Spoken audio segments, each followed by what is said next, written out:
Guns here today. This is a Beretta. It's the Brigadier model. It comes through Wilson Combat, so it has some of the Wilson Combat things like the different sights. It's got the barrel is cut and recessed right there, so that it lines up pretty well here. It's the G model, so it's decocker only. Have the Beretta 22, and they are very similarly sized. The 22 actually has a slightly longer barrel because the barrel is not recessed on that. They're about the same thickness, they're about the same height.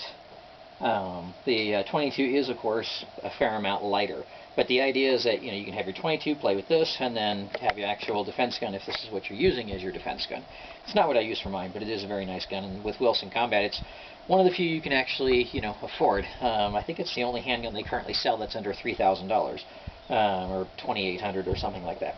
The Beretta was about $400. This one I've shot before. This one's I haven't shot. I just took it home, cleaned it, and it's good to go. The 22, I've seen them online for as cheap as about $350 or thereabouts. So, shoot the 9mm first, and the 22, and there's the decock. It's decock only, so the safety goes back up, and then the barrel chops off right there at the very end. First round is double action because I have decocked.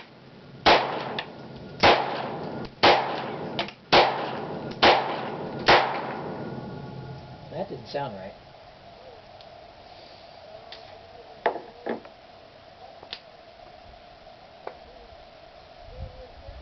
And it did not eject that round. That's the first time it's done that. Just didn't sound quite right. Didn't sound like it ejected something, or just making sure there wasn't some kind of a problem.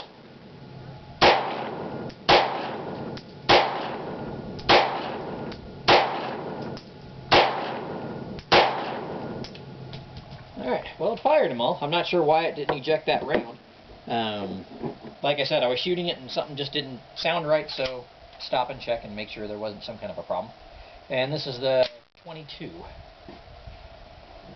me get that one out of the way.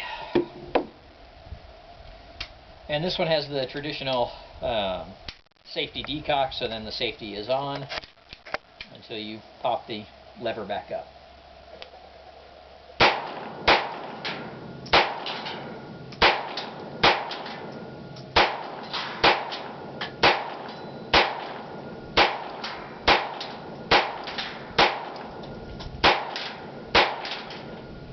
Well, and that was some C5 Velociter ammunition.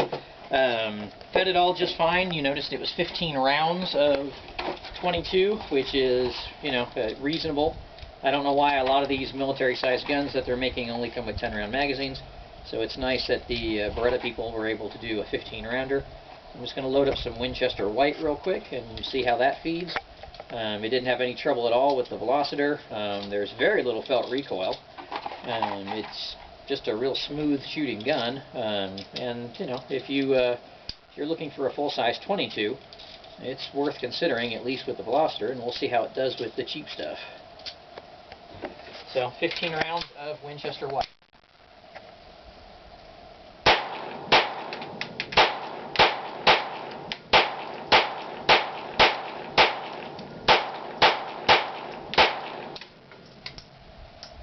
I don't know if it fired all that last one. Let's see. Alright, yeah, it fired them all. Maybe I miscounted. Miscounted while I was going. I was thinking I'd only fired 14 rounds, but either I loaded 14 and it fired them all, or I loaded 15 and miscounted while I was shooting.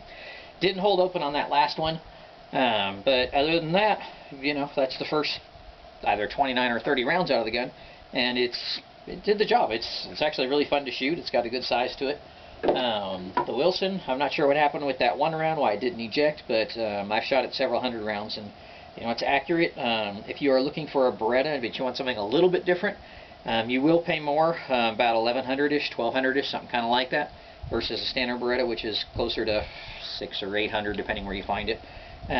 So it's got the Wilson name on it, and I do like the end there, how it kind of looks.